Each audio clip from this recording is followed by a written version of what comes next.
بسم اللہ الرحمن الرحیم۔ السلام علیکم۔ رمضان کے اندر دنیا نیوز کی خصوصی نشریات کو لے کر میں محمد حسین الیاس حاضر خدمت ہوں۔ میرے ساتھ سابق موجود ہیں ہمارے استاد جناب جاوید احمد غامدی صاحب۔ السلام علیکم غامدی صاحب۔ وعلیکم السلام۔ ہم سے بہت شکریہ۔ رمضان کے اندر بھی اس سلسلے کو ہم نے جاری رکھا ہوا ہے۔ کوشش ہماری یہ ہوتی ہے کہ اس مہینے میں قرآن مجید کے ساتھ لوگوں کی بڑی انسیت، بڑی وابستگی تازہ ہوتی ہے، اور وہ چاہتے ہیں کہ قرآن ہی کے مضامین کو اپنی زندگی میں اپنائیں۔ تو قرآن سے متعلق ایسی چیزیں جو لوگ اپنانا چاہتے ہیں اور ان کو اپنا کر اخروی نجات کا ذریعہ بن سکتی ہے، انہیں قرآن مجید کی آیات کی براہ راست مطالعے سے زیر بحث لے کر آئے۔ حدیث بھی زیر بحث آتی ہے اور آپ کے سوالات بھی۔ آج ہم سب جس موضوع کا میں نے انتخاب کیا ہے، قرآن مجید میں ہر جگہ لفظ لفظ اس بات کو بیان کرتا ہے، وہ تزکیہ نفس ہے۔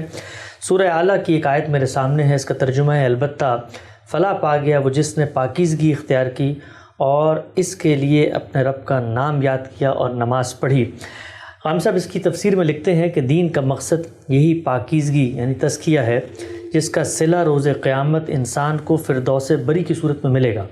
اس مقصد تک پہنچنے کے لیے جو طریقہ اختیار کرنا چاہیے اس کو اللہ تعالیٰ نے یہاں 2 لفظوں میں بیان کر دیا ہے، یعنی انسان صفات الہی کے صحیح شعور کے ساتھ اللہ تعالیٰ کی یاد پر قائم اور اپنے پورے وجود کے ساتھ اس کے سامنے سرنگو ہو جائے۔ نماز اسی یاد دہانی اور اسی قنوت کا سب سے بڑا مظہر ہے۔ ہم سب بظاہر سننے میں تو یہ ایک بڑی مشکل سی اصطلاح لگتا ہے کوئی مذہبی پیراڈائم کی کوئی اصطلاح ہے، تزکیہ نفس۔ سادگی سے بتائیے گا کہ اس کا مفہوم کیا ہے۔ اور ہم قرآن مجید میں ہر جگہ یہ پڑھتے ہیں کہ وہ فلاح پا گیا جس نے یہ کیا، وہ فلاح پا گیا جس نے یہ کیا۔ تو پورے قرآن مجید میں جو فلاح، جو کامیابی کا انحصار ہے، وہ اس پر منحصر ہے۔ یہ چیز کیا ہے تزکیہ نفس؟ پہلے تو یہ سمجھ لیجئے کہ فلاح کا لفظ قرآن مجید میں اس فلاح کے لیے استعمال ہوا ہے جس کو ہم ابدی فلاح سے تعبیر کرتے ہیں۔ ٹھیک، یعنی انسان اس دنیا میں کامیاب ہو گیا، اس طرح کامیاب ہو گیا کہ اس کے پروردگار نے اسے جس ابتلا میں ڈالا تھا، اس کے لیے جو مراحل متعین کیے تھے وہ ان سے گزرا، اور جو تقاضے اس کے پروردگار نے کیے وہ اس نے بدرجۂ اتم پورے کر دیے۔ ٹھیک، یہ کامیابی ہے جس کو قرآن مجید قد افلح یا فلاح پا گیا یا اس طرح کی تعبیرات میں بیان کرتا ہے۔ دوسرے لفظوں میں یوں کہیے کہ دین کے نقطہ نظر سے میرا، آپ کا، اس دین کو ماننے والے ہر شخص کا نصب العین فردوس بری ہے، یعنی وہ حیات ابدی ہے جس میں موت کے بعد داخل ہونے کی بشارت دی گئی ہے۔ اس میں یہ سوال پیدا ہوتا ہے کہ فردوس بری تو نتیجے کے طور پر ملے گا، جی، اس تک پہنچنے کے لیے یا اس کو پانے کے لیے اس دنیا میں کیا ہدف مقرر کیا گیا ہے؟ ابتلا دنیا میں ہے، امتحان دنیا میں ہے۔ دنیا کی زندگی میں جیتے ہوئے، رہتے ہوئے اس امتحان سے گزرنا ہے۔ یہ امتحان کسی جنگل میں جا کے نہیں دینا، یہ ترک دنیا کر کے نہیں دینا۔ یہ تو آپ جانتے ہیں نا کہ ہمارے دین میں اس کو پسند نہیں کیا گیا کہ دنیا کو چھوڑ دیا جائے اور کہیں پہاڑوں میں جا کے آدمی کسی غار میں بیٹھ جائے اور وہاں جا کے تپسیا کرے تو پھر اس کے لیے فردوس کا دروازہ کھلے گا۔ وہ دروازہ اسی دنیا میں کھلنا ہے۔ اس دنیا میں کاروبار کرنے ہیں، اس میں ملازمتیں کرنی ہیں، اس میں تحقیقات کرنی ہیں، اس میں تعمیرات ہیں، اس میں بہت کچھ انکشافات ہوتے ہیں، ہوتے رہیں گے۔ یہ سب زندگی ہے، اور بھرپور زندگی گزارتے ہوئے یہ تقاضا کیا گیا ہے کہ تم کو فردوس کے حاصل کرنے کی جدوجہد کرنی ہے۔ اس میں پھر قرآن نے متعین طور پر بتایا ہے کہ وہ کیا چیز ہے جو تمہارا ہدف ہونی چاہیے، تمہارا مقصد ہونی چاہیے۔ دین کا مقصد تزکیہ ہے، یعنی یہ لفظ اس پہلو سے استعمال کیا گیا۔ یہ تزکیہ لغوی لحاظ سے پاکیزگی کے معنی رکھتا ہے، اپنے آپ کو پاکیزہ کرنا۔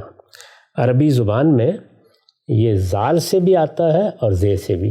زال سے آتا ہے تو وہ ایک دوسرا لفظ بن جاتا ہے، اس کا مطلب ہے جانور کو اس کے خون کی غلاظت سے پاک کر دینا۔ ٹھیک، جب ہم جانور کو ذبح کرتے ہیں تو اس میں بھی کہا جاتا ہے کہ اس کا تزکیہ کر رہے ہیں، لیکن وہ تزکیہ دوسرا ہے۔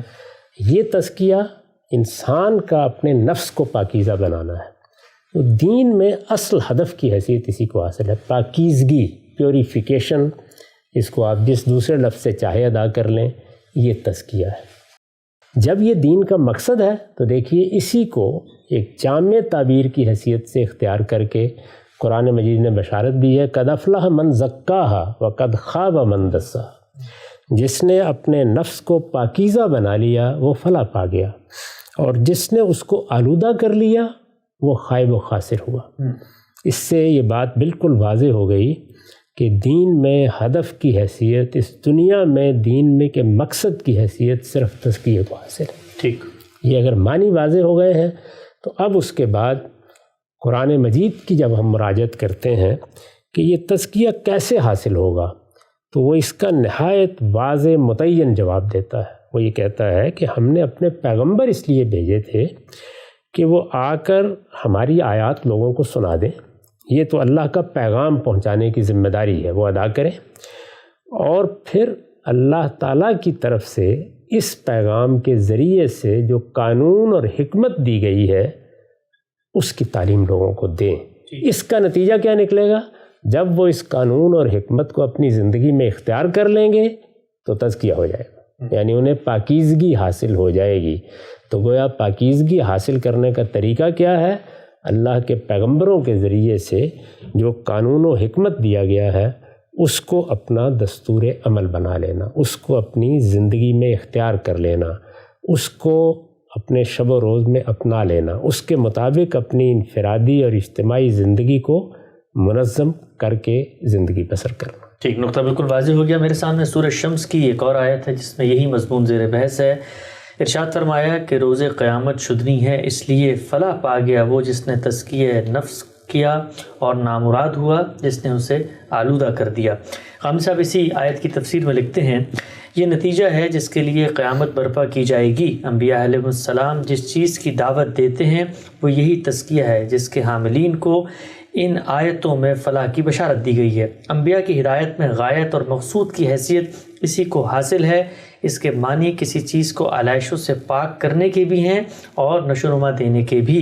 چنانچہ جو لوگ اپنے نفس کو فجور سے پاک کر لیں اور اس کو ابھار کر معرفت الہی کے اس درجے تک پہنچا دیں جسے قرآن مجید نے نفس مطمئنہ سے تعبیر کیا ہے، ان کے لیے ان کے پروردگار کی طرف سے فلاح کی ضمانت ہے۔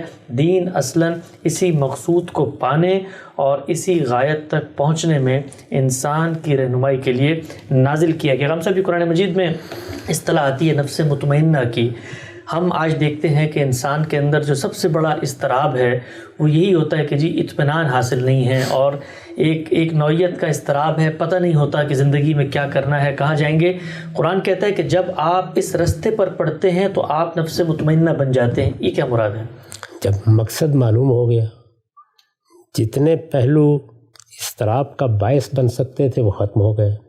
یہ پتہ چل گیا میں کہاں سے آیا ہوں، یہ واضح ہو گیا مجھے کہاں جانا ہے، یہ بات بھی متعین ہو گئی کہ جہاں جانا ہے وہاں کامیابی کے لیے یہ چیزیں کرنی ہیں، تو پھر تو آخری درجے کا اطمینان حاصل ہونا چاہیے۔ انسان کو اگر یہ اطمینان نہیں مل رہا تو اس کی وجہ یہی ہے کہ وہ پیغمبروں کے دیے ہوئے اس جواب پر یا تو غور نہیں کرتا یا اس سے وابستہ ہو کر بھی اس کو شعوری طور پر اختیار نہیں کرتا، اس کا مطالعہ نہیں کرتا، قرآن مجید کی روشنی میں اس کو سمجھنے کی صحیح نہیں کرتا۔ جب وہ اس کو سمجھ لیتا ہے تو ہر سوال کا جواب مل جاتا ہے۔ اسی کو قرآن نے دوسرے طریقوں سے بیان کیا ہے کہ پھر اس کو روشنی حاصل ہو جاتی ہے، وہ ظلمتوں سے نکل آتا ہے، اس کے سامنے شارع متعین ہوتی ہے، وہ راستہ اپنی آنکھوں سے دیکھ رہا ہوتا ہے، اس کو منزل نظر آ رہی ہوتی ہے، یہی اطمینان کا باعث بنتی ہے۔ ایک دوسری چیز وہ ہے جس کا تعلق انسان کے نفسیاتی مسائل سے ہے، وہ یہاں زیر بحث نہیں ہے۔ یہ وہ اطمینان ہے جو کسی چیز کی حقیقت کو سمجھ کر، جو کسی مقصد کو متعین کر کے، جو اس کے راستے کے تمام مراحل سے واقف ہو کر انسان کو حاصل ہو جاتا ہے۔ اب اس کے بعد اس راستے پر چلنا ہے، اس میں اضطرابات بھی پیدا ہوں گے، اس میں خلجان بھی سامنے آئے گا، اس میں بہت سی جگہوں پر انسان بے چینی بھی محسوس کرے گا، وہ بالکل الگ چیز ہے، اور اس کے لیے کیا کرنا ہے اس کے طریقے بھی الگ ہے۔ لیکن یہاں جو بات بیان کی گئی ہے وہ یہ ہے کہ جس وقت وہ دنیا سے رخصت ہوگا اور پیچھے مڑ کے دیکھے گا کہ مجھے جو مقصد بتایا گیا میں نے اس کو سامنے رکھا، مجھے جو راستہ بتایا گیا میں اسی پر چلا، میں نے اس پر چلنے کی صحیح کی جس حد تک میرے لیے ممکن تھا اپنی استطاعت کے مطابق، آج میں منزل تک پہنچ گیا ہوں۔ تو یہ وہ چیز ہے جس پر وہ گویا نفس مطمئنہ کی بادشاہی حاصل کر لے۔ قرآن مجید کا پہلا حصہ زیر بحث آیا تزکیہ نفس سے کیا مراد ہے، قرآن مجید کی 2 آیات اور اسی کی توضیح ہم نے غامدی صاحب کی زبانی جانی۔ آگے بڑھاتے ہیں سلسلہ گفتگو کو۔ میرے سامنے پھر سے کچھ روایات ہیں جو رمضانی سے متعلق ہیں۔ یہ سیدنا کعب کی روایت ہے، بیان کرتے ہیں کہ رسول پاک صلی اللہ علیہ وسلم ممبر کے پاس آئے اور ہم سب سے کہا کہ پاس آ جاؤ، ہم بھی آ گئے۔ جب ایک درجہ آپ اوپر چڑھے تو آپ نے فرمایا آمین، جب دوسرا درجہ چڑھے فرمایا پھر آمین، تیسرا درجہ چڑھے تو پھر فرمایا آمین۔ جب اترے تو ہم نے عرض کیا یا رسول اللہ، ہم نے آپ سے آج سے پہلے اس طرح کی کوئی چیز نہیں سنی تھی، آپ نے ایسا کیوں کیا؟ آپ صلی اللہ علیہ وسلم نے فرمایا کہ جبریل میرے پاس آئے اور کہا رمضان ملا لیکن اسے بخشا نہ گیا، وہ بدقسمت ہو گیا۔ میں نے کہا آمین۔ جب میں دوسرے درجے پر چڑھا تو انہوں نے کہا جس کے سامنے آپ کا نام لیا گیا اور اس نے درود نہ بھیجا وہ بدقسمت ہو گیا۔ میں نے کہا آمین۔ جب تیسرے درجے پر چڑھا تو انہوں نے کہا جس شخص کی زندگی میں اس کے ماں باپ دونوں یا دونوں میں سے کوئی ایک بوڑھا ہو گیا اور اس نے ان کی خدمت اور اطاعت کی اور جنت میں داخل نہیں ہوا تو وہ بھی بدقسمت ہو گیا۔ تو میں نے کہا آمین۔ ہم سب یہ بتائیے گا کہ رسول پاک صلی اللہ علیہ وسلم کے ساتھ کیا دنیا کے اندر جبرائیل اس طرح سے بالعموم مکالمہ فرمایا کرتے تھے؟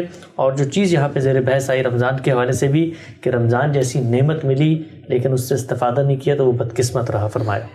اللہ کا پیغمبر جب زمین پر ہوتا ہے تو فرشتوں کا براہ راست رابطہ ہوتا ہے۔ جبریل امین تو بار بار آئیں گے، وہی لے کے آئیں گے، قرآن بتانے کے لیے آئیں گے، قرآن سنانے کے لیے آئیں گے، اگر قرآن مجید کی کوئی بات سمجھنے سمجھانے کی ہے اس کو بتانے کے لیے آئیں گے۔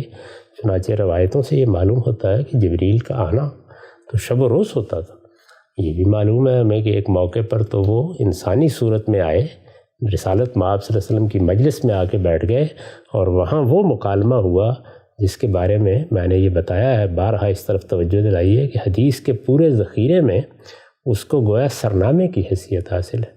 اس میں دین کے بڑے بنیادی حقائق سامنے رکھے گئے ہیں اور جو کچھ بعد میں پیش آنے والا ہے اس کی پیشمندی کر کے بہت سی چیزیں واضح کر دی گئی ہیں۔ لوگوں نے کبھی اس روایت پر غور نہیں کیا۔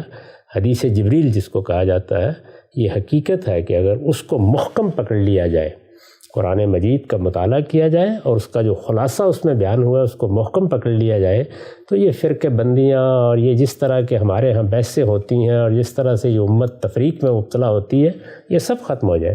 بنیادی باتیں بالکل متعین کر دی گئی ہیں۔ چنانچہ جبریل کا آنا تو کئی پہلوؤں سے ہوتا تھا، تسلی کے لیے، اطمینان کے لیے، سکینت کے لیے۔ جنگوں میں وہ ساتھ رہے ہیں۔ یہ معلوم ہے کہ بنو قریظہ کے لیے جب وہ آئے تو ان کے نیزے پر بھی مٹی لگی ہوئی تھی اور یہ انہوں نے کہا کہ آپ فوری طور پر دوبارہ نکلنے کے لیے تیار ہو جائیں۔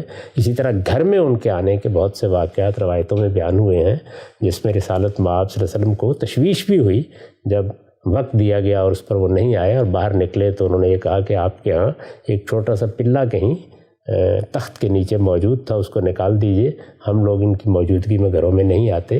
تو اس طرح کے بہت سے واقعات روایتوں میں بیان ہوئے۔ ٹھیک، اچھا صاحب 3 پہلو یہاں پہ زیر بحث ہے۔ ایک یہ کہ جس شخص کو رمضان ملا اور اس نے اس کو اپنی بخشش کے لیے استفادہ نہیں کیا وہ بدقسمت ہے۔ دوسرا بتایا کہ رسالت مآب صلی اللہ علیہ وسلم کا نام لیا جائے اور لوگ درود نہ بھیجیں۔ اور تیسرا یہ کہ ماں باپ میں سے کوئی ایک بوڑھا ہو گیا اور ان کی خدمت کر کے اگر کوئی جنت میں جانے کا اتنا سنہری اس کے پاس موقع تھا اس نے اس کو نہیں اویل کیا تو وہی بدقسمت ہے۔ تینوں پہلوؤں پہ ذرا کلام کیجیے گا۔ پہلی چیز تو بالکل بدیہی ہے، اللہ تعالیٰ نے 12 مہینوں میں ایک مہینے کا انتخاب کیا ہے رحمت کے لیے، برکت کے لیے، معافی کے لیے، عفو درگزر کے لیے۔ 11 مہینے غلطی ہو گئی، کوتاہی ہو گئی، غفلت ہو گئی، وہ بھی نہیں ہونی چاہیے۔ اصل میں تو ایک ایک لمحہ اللہ کی یاد میں بسر ہونا چاہیے۔ دین میں دوام ذکر مطلوب ہے۔ یہ نماز 5 وقت جو ہم پڑھتے ہیں اسی لیے پڑھتے ہیں کہ اقم الصلاۃ لذکری، اللہ کی یاد دہانی ہوتی رہے۔ قرآن کی تلاوت کرتے ہیں تو وہ بھی اسی لیے کہ اللہ کی کتاب ہمارے پاس موجود ہے، اس کو ہم پڑھیں، اس کو ہم سمجھیں۔ لیکن کسی بدقسمت شخص نے اس سے فائدہ نہیں اٹھایا اور پھر رمضان کا مہینہ آیا جس میں گویا ہر طرف سے منادی ہو رہی ہوتی ہے، ایک پوری فضا پیدا ہو جاتی ہے۔ مسلمانوں کے معاشرے میں ہر شخص اس تربیت گاہ سے گزرنے کی تیاری کر رہا ہوتا ہے۔ عالمی سطح پر بھی ایک ایسی صورت پیدا ہو جاتی ہے کہ جو انسان کو متوجہ کرنے کا باعث بنتی ہے، اور پھر اللہ تعالیٰ کی طرف سے یہ بشارت کہ اس میں وسوسے ڈالنے والی قوتوں میں سے نادیدہ قوتوں پر پابندی لگا دی جاتی ہے۔ انسان کے لیے یہ سہولت پیدا کی جائے، اس طریقے کی فضا اس کو میسر کی جائے، یہ ماحول اس کو دیا جائے۔ اللہ تعالیٰ اس طرح سے منادی کر رہے ہوں کہ میرے بندے آئیں اور وہ مجھ سے رحمت کی سوغات حاصل کر لیں، اور کوئی بدبخت آدمی اس میں بھی اپنے آپ کو نہ سنوار سکے، تو حضور نے فرمایا کہ پھر اس کے بعد تو تباہی اور بربادی ہے۔ اس کی تائید جبریل بھی کریں گے اور اللہ کا پیغمبر بھی کرے گا۔ یہی معاملہ رسالت مآب صلی اللہ علیہ وسلم کے ساتھ تعلق خاطر کے اظہار کا ہے۔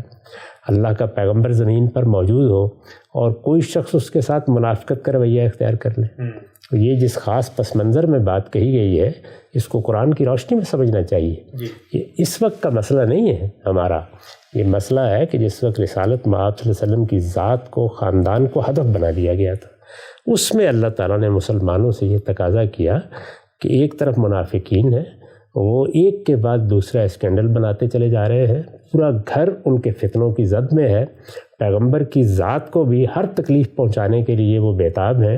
قرآن مجید نے اس کے لیے یوزون النبی کے الفاظ استعمال کیے ہیں کہ وہ اللہ کے پیغمبر کو اذیت پر اذیت دیتے چلے جا رہے ہیں۔ اس میں مسلمانوں سے کہا گیا کہ تم اپنے پیغمبر کے لیے رحمت کی اور سلامتی کی دعائیں کرو۔ اس طرح کے کسی موقع پر رسالت مآب صلی اللہ علیہ وسلم کا ذکر ہو رہا ہو، کسی مجلس میں ہو رہا ہو، وہاں پر منافقت اور منافقانہ طرز عمل کے شواہد بھی گرد و پیش پہ موجود ہوں، اور انسان کے سامنے آپ کا ذکر کیا جائے اور وہ آپ کے لیے وہ دعا نہ کرے جو اللہ تعالیٰ نے کرنے کے لیے کہا ہے، تو ظاہر ہے کہ یہ بڑی بدبختی کی بات ہے۔ تو اس محل میں یہ بات حضور نے فرمائی ہے۔ چنانچہ اب بھی اگرچہ وہ صورتحال اب نہیں ہے اور ہم مسلمانوں کے معاشرے کے اندر حضور کا ذکر کرتے ہیں، لیکن ہر مسلمان کی یہ تمنا ہوتی ہے کہ آپ کا ذکر ہو، آپ کا نام زبان پر آئے تو وہ آپ کے لیے دعا کرے۔ یہ دعا ہے، درود کیا ہے؟ دعا ہے، رحمت کی دعا۔ جب آپ یہ کہتے ہیں کہ صلات بھیجتا ہوں تو مطلب یہ ہے کہ آپ رحمت کی دعا کر رہے ہیں۔ جب آپ کہتے ہیں سلام بھیجتا ہوں تو اس کا مطلب ہے سلامتی کی دعا کر رہے ہیں۔ تو یہ رسالت مآب صلی اللہ علیہ وسلم کے حق میں اللہ کی بارگاہ میں دعائیں ہیں۔ ٹھیک، اور آخری پہلو ہم سب بالعموم جس کو ہمارے یہاں سمجھا جاتا ہے کہ اللہ کی بڑی آزمائش ہے، اللہ تعالیٰ نے ایک بڑا بوجھ ڈال دیا ہے کہ ماں باپ بوڑھے ہو گئے۔ ظاہری بات ہے جب کوئی آدمی بوڑھا ہوتا ہے تو اس کے خواب بھی مزمحل ہوتے ہیں، رویے میں بھی تھوڑی چڑچڑاہٹ آ جاتی ہے، اور لوگ اس کو تنگی کا باعث سمجھتے ہیں، جبکہ اللہ کے پیغمبر فرما رہے ہیں کہ جنت کے حصول کی ایک بڑی اپرچونٹی ہاتھ لگ گئی۔ بہت بڑی بات ہے، یعنی میرے نزدیک تو یہ ہے کہ اللہ تعالیٰ آزمائش میں نہ ڈالے۔ اللہ سے کبھی آزمائش مانگنی بھی نہیں چاہیے، ہم بہت عاجز بندے ہیں، لیکن اگر ہمارے بزرگوں میں سے، یعنی والدین میں سے، والد ہیں، والدہ ہے، جن کو بھی ہم اس درجے میں رکھتے ہیں، کوئی بوڑھا ہو گیا ہے اور اس طرح کی صورتحال میں چلا گیا ہے جہاں اس کی خدمت کرنی ہے، تو پھر تو آدمی کو فیصلہ کر لینا چاہیے کہ اب اس کی مصروفیات کا اصلی ہدف یہی ہے، کیونکہ یہ جنت اب گھر میں آ گئی ہے۔ اللہ تعالیٰ نے اگر بوڑھے والدین کو ہمارے آغوش میں ڈال دیا ہے، جس طرح کی تصویر کھینچی ہے قرآن مجید میں کہ ایک زمانے میں تم بھی ایسے ناتواں تھے، انہوں نے اسی طرح تمہیں پالا تھا، اور وہ کوئی 2 دن 4 دن کی چیز نہیں ہے، یعنی وہ 8-10 سال ہوتے ہیں جس میں کہیں بچہ اپنے پاؤں پر کھڑے ہونے کے قابل ہوتا ہے، اس کے بعد بھی تعلیم تربیت کے بے شمار مراحل، اور موجودہ زمانے میں تو یہ جانتے ہیں کہ اس میں کتنے اخراجات اور کتنی ذمہ داری پڑ جاتی ہے۔ تو ان سب مراحل سے جنہوں نے گزارا، ان کو اگر اب ضرورت پڑ گئی ہے تو سب سے پہلی ترجیح وہی ہے، جنت کا دروازہ کھلتا ہے۔ حدیث کے اندر کیا مضامین زیر بحث ہیں؟ رمضان سے متعلق دین کے معرف چیزیں زیر بحث ہیں۔ آگے بڑھاتے سلسلہ گفتگو کو، سوالات غم صاحب رمضان ہی سے متعلق میرے سامنے ہیں کچھ۔ یہ پوچھتے ہیں کہ مجھے معلوم ہوا ہے کہ نبی صلی اللہ علیہ وسلم نے فرمایا کہ سفر میں روزہ رکھنا نیکی نہیں ہے، تو اس سے کیا مراد ہے کہ مسافر کو سفر میں روزہ رکھنا چاہیے نہیں رکھنا چاہیے؟ بظاہر تو یہ عزیمت کی بات لگتی ہے کہ عام حالات میں تو لوگ روزہ رکھتے ہی ہیں، لیکن سفر میں جب آپ کو مشقت ہے، آپدابی، افراتفری ہے، تب بھی اگر آپ نیکی کر رہے ہیں تو بظاہر تو اس پر دگنا اجر ملنا چاہیے۔ یہ خاص موقع پر بات فرمائی ہے، یعنی کسی آدمی نے سفر میں روزہ رکھ لیا، یہ خیال کر کے رکھ لیا کہ میں اس رخصت سے فائدہ نہیں اٹھاؤں گا، پھر اس کا تحمل نہیں کر سکا، نتیجے کے طور پر بے ہوش ہو گیا، یا کوئی کام نہیں کر سکا، یا اپنے معمولات انجام نہیں دے سکا، تو رسالت مآب صلی اللہ علیہ وسلم نے تنبیہ فرمائی کہ یہ نہیں خیال کرنا چاہیے کہ اللہ کی دی ہوئی رخصت پر عمل کیا تو یہ کوئی تقوی کے خلاف ہو جائے گا۔ اللہ کی رخصتوں کو صدقہ سمجھنا چاہیے، یہ اللہ کی عنایت ہے، اس وجہ سے اپنے حالات دیکھ لینے چاہیے۔ اگر ایسی سہولت ہے کہ آپ روزہ رکھ سکتے ہیں تو کوئی برائی کی بات نہیں ہے، لیکن اگر اپنے آپ کو خواہ مخواہ مشقت میں ڈالیں گے اور اپنے لیے ایسی صورت پیدا کر لیں گے کہ کہیں گرے پڑے ہوں گے تو پھر یہ کوئی نیکی کا کام نہیں ہے. اس سیاق میں یہ بات فرمائی گئی. بالکل ٹھیک ہے، نقطہ بالکل واضح ہو گیا. لیکن اعتدال کا رستہ کیا ہے غام صاحب؟ مثلا آدمی فیصلہ کر لے اگر، تو ایسا سفر ہے کہ آپ نے سحری کر کے آپ نکلے ہیں آرام سے اور 1-1.5 گھنٹے کی آپ نے فلائٹ لی اور آپ پہنچ گئے، تو اس میں آدمی خود فیصلہ کر لیتا ہے کہ یہاں پر کوئی غیر معمولی یا غیر محتاط مشقت نہیں ہے تو مجھے رکھ لینا. تمام رخصتوں کا فیصلہ ایسے ہی کیا جاتا ہے. نماز میں قصر کی رخصت ہے، جمع بین الصلاتین کی رخصت ہے، اسی طریقے سے گاڑی میں بیٹھے بیٹھے نماز پڑھنے کی رخصت ہے، یہی روزے کا معاملہ ہے. ایسی تمام رخصتوں کے بارے میں اصول وہی ہے کہ جب ہم ایک مشقت محسوس کرتے ہیں، غیر معتاد مشقت، غیر معمولی مشقت، تو ہمیں حق دیا ہے اللہ تعالیٰ نے اور اجازت دی ہے اس بات کی. ہم عبادت میں تخفیف کر سکتے ہیں یا روزے کو مؤخر کر سکتے ہیں یا اس کو کم تر صورت میں جیسے نماز ادا کی جاتی ہے ادا کرتے ہیں. تو یہ سب چیزیں رخصت کی چیزیں ہیں. اس کا فیصلہ فرد کو کرنا ہوتا ہے. یہ معلوم ہوتا ہے کہ نہیں مجھے اس کی ضرورت نہیں ہے، نماز کے معاملے میں بھی یہی ہے، روزے کے معاملے میں یہی ہے، تو پھر آپ پوری نماز پڑھیے، روزہ بھی رکھ لیجیے. یہ کوئی ممنوع نہیں ہے. اپنے آپ کو خواہ مخواہ کی مشقت میں ڈال کر یہ خیال کرنا کہ اس مشقت کو اٹھاؤں گا میں تو یہ بڑی نیکی کی بات ہوگی، حضور نے اس کی نفی فرمائی. ٹھیک، نقطہ بالکل واضح ہو گیا. ایک اور سوال ہے کہ بچوں کو روزہ رکھنے کی عادت ڈالنے کی کون سی مناسب عمر ہے؟ بڑی خواہش ہوتی ہے کہ ہم اپنی اسی دینی روایت کو آگے اپنی نسلوں میں منتقل کریں، اور بچے جو ہیں وہ ابتدائی سے اگر ایک مشقت کے عادی نہیں ہوں گے تو آگے چل کے شاید وہ روزہ رکھنے کی صلاحیت نہ پیدا کر سکیں. کیا عمر مناسب لگتی ہے آپ کو؟ وہ عمر بہرحال ہونی چاہیے وہ روزے کو کچھ سمجھنے لگ جائے. اچھا، کہ روزہ کیا چیز ہے. تو بچے عام طور پر 6, 7, 8 سال کی عمر میں سمجھ لیتے ہیں. مجھے خود یاد ہے کہ میں نے 8 سال کی عمر میں پہلی بار 8 روزے رکھے تھے. اس کے بعد معلوم ہو گیا، پھر اس کے بعد الحمدللہ کبھی نہیں چھوڑے. ٹھیک. اچھا، ہم سے آخری سوال ہے، یہ بتائیے گا کہ لوگ عام طور پہ خیرات کرتے ہیں، صدقات دیتے ہیں، عطیات دیتے ہیں. رمضان کے اندر اس کی فضیلت بھی نقل ہوئی ہے، اور خود رسالت پاک صلی اللہ علیہ وسلم کے بارے میں بھی آتا ہے کہ آپ مطلب آپ کا دسترخوان بالکل کھل جاتا تھا اور بے تحاشا خیرات کی جاتی تھی. اور خود جو غار حرا کا واقعہ ہے وہاں پر بھی کہتے ہیں کہ آپ کے آباء و اجداد بھی وہاں جاتے تھے اس مہینے میں، اس موسم میں، اور وہاں لوگوں کو خیرات دیتے تھے. تو اس کا کوئی غیر معمولی اجر ہے رمضان میں، دگنا ہو جاتا ہے، کیا صورتحال ہوتی ہے؟ ہر نیکی کا اجر غیر معمولی ہو جاتا ہے. جب اللہ تعالیٰ نے ایک نیکیوں کا موسم بہار طے کر دیا ہے، تو جس طرح ہم دنیا کے موسموں میں دیکھتے ہیں کہ اگر آپ پھول لگاتے ہیں اور پودے لگاتے ہیں تو بہار میں بہت ان میں نشو و نما ہوتی ہے، تو اسی طرح کا معاملہ نیکیوں کا بھی ہوتا ہے. ویسے تو ہر موسم میں آپ نیکی کرتے ہیں، اللہ اجر دیتا ہے، لیکن جب نیکی کے معاملے میں ترغیب دی جا رہی ہو، نیکی کا ماحول پیدا کیا جا رہا ہو، اللہ تعالیٰ بھی کرم نوازی فرما رہے ہوں، تو اس میں نیکی کی جائے گی تو اس کا اجر بہت بڑھ جائے گا. یہ بات تو بالکل قاعدے کی بات ہے کہ حالات کے لحاظ سے، صورت حال کے لحاظ سے آپ ایک ہی نیکی کرتے ہیں ایک وقت میں تو اس کا اجر بہت غیر معمولی ہوتا ہے، دوسرے وقت میں کرتے ہیں تو معمول کی چیز ہوتی ہے. گناہوں کا معاملہ بھی یہی ہے. اب کسی آدمی نے بدکاری کا ارتکاب کیا، کسی نے جا کے مسجد میں بدکاری کر ڈالی، تو حالات کے لحاظ سے ظاہر ہے کہ تبدیلی آ جاتی ہے چیز میں.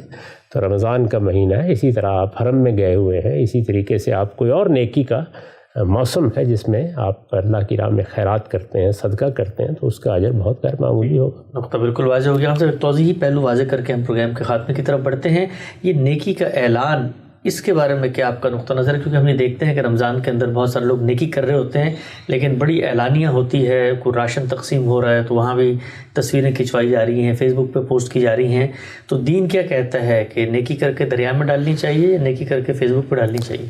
دیکھیے، تصویریں کھنچوانا اور یہ کرنا یہ کبھی میری سمجھ میں نہیں آ سکا، لیکن نیکی کرتے وقت بعض اوقات ترغیب کی ضرورت ہوتی ہے، تو اس لیے اللہ تعالیٰ نے اس میں علانیہ کے الفاظ بھی استعمال کر دیے ہیں. اچھا، قرآن مجید میں استعمال ہو گئے.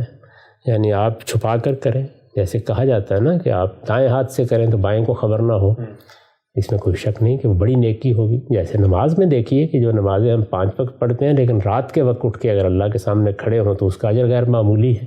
تو یہ تو واضح ہے بات، لیکن بعض موقعوں کے اوپر یہ ضرورت ہوتی ہے کہ دوسروں کو بھی ترغیب ہو. ایسے موقعوں پر نیکی کا اعلان کرنے میں بھی کوئی حرج کی بات نہیں. اپنے باطن میں جھانک کے دیکھ لینا چاہیے کہ یہ اعلان کس مقصد کے لیے کیا جا رہا ہے. اگر اس سے شہرت مقصود ہے، لوگوں میں تحسین کے جذبات پیدا ہوں، یہ خواہش پیدا ہو گئی ہے، تو اس سے اللہ کی پناہ مانگنی چاہیے. نیکی اللہ کی خوشنودی کے لیے، اس کو راضی کرنے کے لیے کرنی چاہیے.